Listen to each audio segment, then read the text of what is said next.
देखिए, आज के दिन जो मीटिंग कॉल की गई थी लोक प्रतिनिधियों के साथ, तमाम उसमें एमएलएस शामिल हुए थे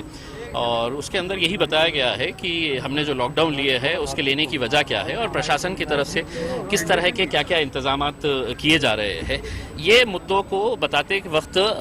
खुद उन्होंने ये बताया है कि कहाँ कहाँ पर कितने ज़्यादा केसेस बढ़ रहे हैं और क्यों बढ़ रहे हैं, उसके लिए है तो कितने बेड्स हमने अवेलेबल करके दिए हैं, कितने वेंटिलेटर्स हमारे पास है। देखिए, 2020 में है तो ये कोरोना आया था और अब हम 2021 के अंदर है, मार्च खत्म होने के लिए आ रहा है। एक साल का समय बहुत ज़्यादा होता है अपनी मेडिकल अवस्था जो इंफ्रास्ट्रक्चर है उसको बेहतर करने के लिए। अगर एक साल के बाद भी अगर आपकी वही सी ही चरमराही हुई जो हमारी हेल्थ सेवाएं हैं तो इसके लिए कोई ना कोई तो जिम्मेदार होगा। मैं किसी कलेक्टर के विरोध में नहीं हूं, मैं किसी पुलिस कमिश्नर के विरोध में नहीं हूं, मैं किसी म्युनिसिपल कमिश्नर के खिलाफ नहीं हूं। ये लोग जो काम कर रहे हैं ये काबिल तारीफ काम है और इनसे काबिल तारीफ काम वो है जो डॉक्टर्स कर रहे हैं ऐसी परिस्थिति के अंदर जहां पर उनके पास कोई इंफ्रास्ट्रक्चर अवेलेबल नहीं है और इतने सारे पेशेंट्स को ये बताया है कि साहब अगर आप लॉकडाउन अगर कर रहे हैं, जिसका मैंने साफ तरीके से कहा, कुछ लोग प्रतिनिधियों ने उसका समर्थन किया है अंदर मीटिंग के अंदर। अब पता नहीं है बाहर आकर है तो उन्होंने समर्थन किए है या नहीं किए है करके, लेकिन अंदर मीटिंग के अंदर कुछ लोग प्रतिनिधियों ने कहा कि हमारा इसके लिए समर्थन है करके। मैंने कहा कि 200% मेरा इसके खिलाफ विरोध है और उसकी विरोध की वजह यही है कि आज अगर आप देखेंगे कि इन्होंने खुद ने हमको बताया है कि जो नए हॉटस्पॉट्स तैयार हुए हैं और 2020 के अंदर जो हॉटस्पॉट्स थे जहां पर सबसे ज़्यादा केसेस थे और वो केसेस और ये टाइम जो कोरोना वायरस फैल रहा है वो टाइम के जितने केसेस आज देखने को मिल रहे हैं तो उसके अंदर आपको पता चलेगा कि उन्होंने खुद ने अपने डेटा के अंदर बताया है कि हॉटस्पॉट्स इन बोथ वेव्स 2020 और 2021 के अंदर कौन कौन से इलाके हैं। तो उसमें से मैंने कुछ नोट करा हूँ, उसमें Bajaj Nagar total industrial area है, वालुज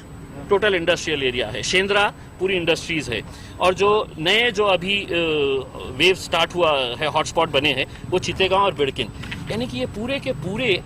अगर आपके हॉटस्पॉट्स है और आप कहेंगे कि नहीं बाकी सब बंद रहेगा, छोटा दुकानदार बंद रहेगा, छोटा ठेला वाला बंद रहेगा, छोटा चाय टपरी वाला बंद रहेगा, लेकिन इंडस्ट्री चालू रहेगी, तो आप इंडस्ट्रीज को खुश करने के लिए जो लाखों लोग कर्मचारी वहाँ पर काम करते हैं उनकी जिंदगियों के साथ आप खेल नहीं रहे हैं और आप खुद कह रहे हैं कि ये हॉटस्पॉट्स है।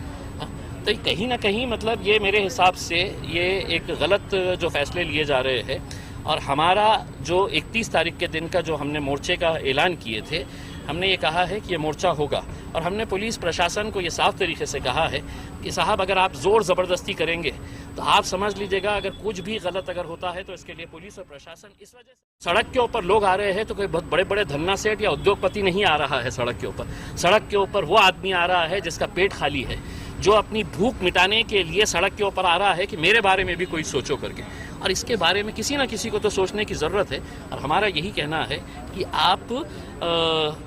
यहाँ के मेडिकल इंफ्रास्ट्रक्चर के अंदर 2048 पोस्ट ऐसे है, चाहे वो ज़िला परिषद अस्पताल हो, कैंसर हॉस्पिटल हो, सिविल हॉस्पिटल हो, घाटी हॉस्पिटल हो, सुपर स्पेशलिटी बिल्डिंग हो, 2000 पोस्ट खाली है। अगर आप ये 2000 पोस्ट अगर जल्द से जल्द अगर भरने का फैसला करते हैं तो आपको लॉकडाउन लगाने की ज़रूरत ही नहीं है। और आपके खुद के जो आपके ऑफिसर है, सीनियर मोस्ट ऑफिसर है महाराष्ट्र के, उन्होंने लिखित के अंदर दिया है कि डॉक्टर प्रदीप अवटे, उन्होंने कहा है कि lockdown is not the solution. उन्होंने कहा कि पहले लॉकडाउन इसलिए ज़रूरी था कि हमको पता नहीं था कि वायरस कैसा बिहेव कर रहा है, हमको मालूम था कि हमारी मेडिकल सेवाएं कितनी ख़राब है, इसलिए वो लॉकडाउन जायज़ था। लेकिन अब एक साल के बाद भी अगर आप लॉकडाउन का अगर नारा लगाएंगे और ये दिखाने की कोशिश करेंगे देखो हम कुछ ना कुछ तो कर रहे हैं,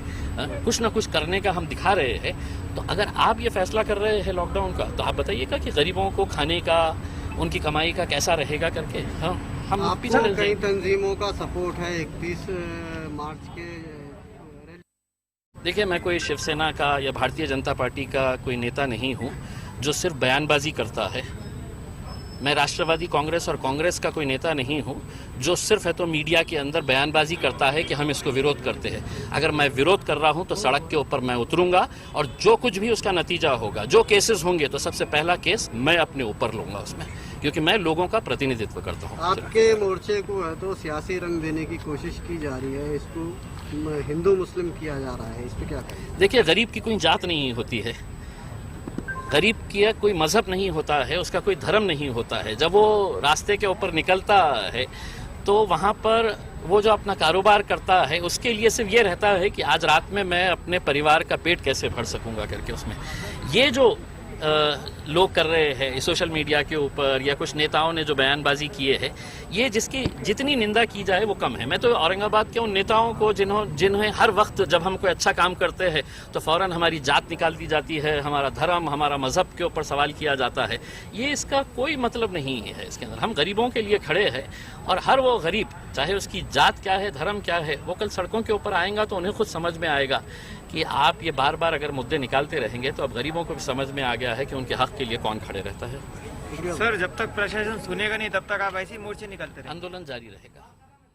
के लिए, लेकिन पुलिस का सपोर्ट हासिल है? नहीं, देखिए पुलिस का सपोर्ट का सवाल ही नहीं पैदा होता है क्योंकि हमको भी मालूम है कि ऐसे दौर के अंदर पुलिस परमिशन नहीं देंगी और उनका नोटिफिकेशन निकला हुआ है। लेकिन क्या इसका मतलब ये है कि सरकार का जो पाप है इतने सालों का उसको छुपाने के लिए हम घर में बैठ जाए?